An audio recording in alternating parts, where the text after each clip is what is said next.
नमस्कार शेतकरी मित्रांनो. तर शेतकरी मित्रांनो, आता नमो शेतकरी महासन्मान निधी योजनेतून वगळण्यात आलेल्या शेतकऱ्याला आता संख्याबदल आणि हप्ता जमा होण्याची तारखेबद्दल महत्त्वाची माहिती आता समोर आलेली आहे.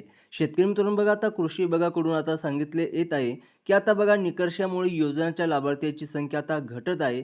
आता बघा 20वा हप्ता सुमारे 93 लाख शेतकऱ्यांना मिळाला होता. मात्र बघा 21व्या हप्त्याची ही संख्या घटून 92 ते 93 लाखाहून आलेली आहे. आता शेतकरी मित्र बघा, आता नमोचा 8वा हप्ता सुद्धा 90 लाख बघा 41,241 शेतकऱ्यांच्या खात्यात जमा करण्यात येणार आहे. सर्वात मोठी शेतकऱ्यासाठी ही आनंदाची बातमी आहे. कारण की शेतकरी मित्र बघा, आता पीएम किसानचा बघा 21वा हप्ता शेतकऱ्याच्या बँक खात्यात जमा झालेला आहे. आता बघा नमो शेतकरी योजनेचा 8वा हप्ता सुद्धा शेतकऱ्याच्या बँक खात्यात आता डायरेक्ट जमा होणार आहे. म्हणजेच की बघा, या योजनेतून मोठ्या प्रमाणात शेतकरी वगळले जाण्याच्या मागे सरकारने लागू केलेले नवीन कठोर नियम आहेत. आता वगळण्यामध्ये बघा मृत लाभार्थ्यांचे समोर बघा 28,000 आणि दुहेरी लाभार्थ्यांची सुमारे बघा 35,000 यांचा समावेश आहे. या व्यतिरिक्त बघा कुटुंबातील राशन कार्डवर आधारित फक्त एकाच व्यक्तीला लाभ दिला जात आहे. ज्यामुळे नवरा बायको दोघांच्या नावावर लाभ मिळण्याचे कुटुंबाला फटकाच बसणार आहे. आता शेतकरी मित्रांनो बघा, तसेच बघा आता ज्यांची ITR उत्पन्नाचा कर भरला आहे किंवा जो सेवा क्षेत्रात आहेत, अशा शेतकऱ्यावर कठोर तपासणी केली जात आहे. ज्यामुळे बघा दिवसेंदिवस लाभ मिळणाऱ्या शेतकऱ्यांची संख्या कमी होत जाणार आहे. म्हणजेच की शेतकरी मित्रांनो मित्रांनो लक्षपूर्वक आहे का? आता बघा नमो शेतकरी महासन्मान निधी योजनेचा 8वा हप्ता कधी जमा होणार, याबद्दल अनेक शेतकऱ्यांमध्ये उत्सुकता आहे.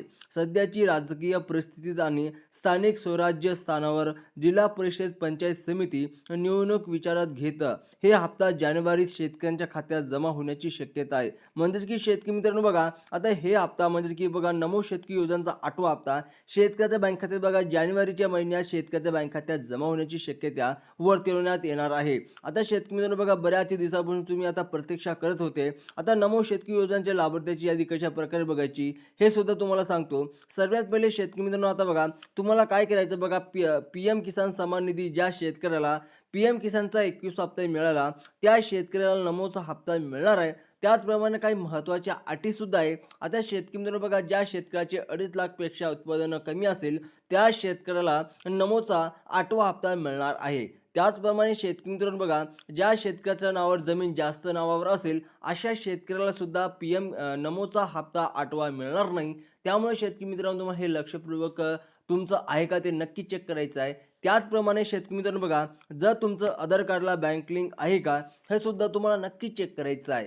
तरच तुमच्या बँक खात्यात पैसे मिळणार आहे. तर शेतकरी मित्रांनो, जर तुमच्या बँक खात्यात बघा अजून सुद्धा आधार लिंक केलेली नसेल, तर लवकरात लवकर करून घ्या. तर शेतकरी मित्रांनो, काही प्रॉब्लेम येत असेल तर कमेंट बॉक्समध्ये नक्की सांगा आणि अशाच इन्फॉर्मेशनसाठी चॅनलला सबस्क्राईब करा. धन्यवाद.